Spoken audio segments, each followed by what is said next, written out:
Well, hey, welcome back to another episode of Lakeway Daily. Last week, I talked a little bit about a prayer practice. I talked about how we believe in the power of prayer, but many of us, myself included, we struggle to pray sometimes because our minds begin to wander. And so prayer practices are just ways to keep ourselves focused in a time of prayer. We talked about praying through the Lord's Prayer last week. This week, I want to give you a really simple prayer practice that can tap into the power of prayer and make sure that you're covering a wide range of people in prayer. So it's called the 5-finger prayer, and all you need is your hands. This is also a great tool if you've got some children that are beginning to pray for themselves but don't know how to pray. This is something to teach them as well. So you take your hands like this, you fold them like this, just like you're making prayer hands.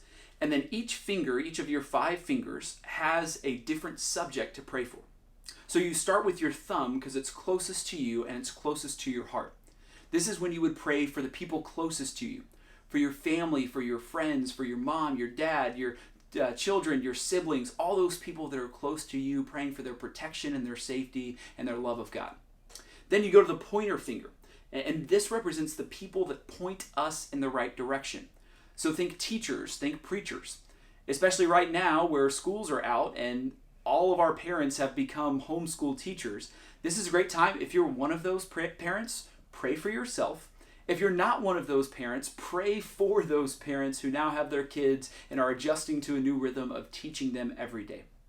The middle finger is the tallest of all the fingers, and so you spend that time in prayer for our leaders. So think about government officials at the national, state, and local level. This is a time to pray for them for wisdom, for godly wisdom, to lead our country and our state and our communities in the right direction. Your ring finger, you might not know this, is actually the weakest of the fingers. And so this finger represents those who are weakest in our world.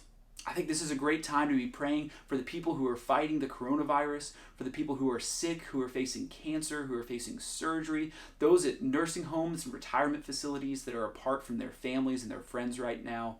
You use a ring finger to pray for the weak.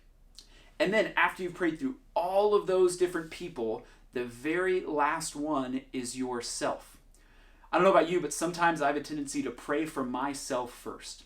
But I guarantee you, after you have prayed for the people closest to you, for the ones who point us in the right direction, for our government leaders, and for the weakest, when you get down to yourself, you may find that your problems and your requests, while they may still be valid, they might seem a little less severe than they were before. But it's still important to pray for ourselves. God, would you lead me? God, would you guide me? God, would you show me your goodness and how I can proclaim your goodness to the world?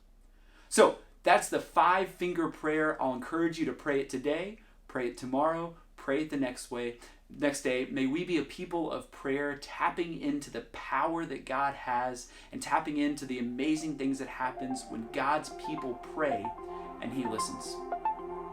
Y'all stay safe. God bless.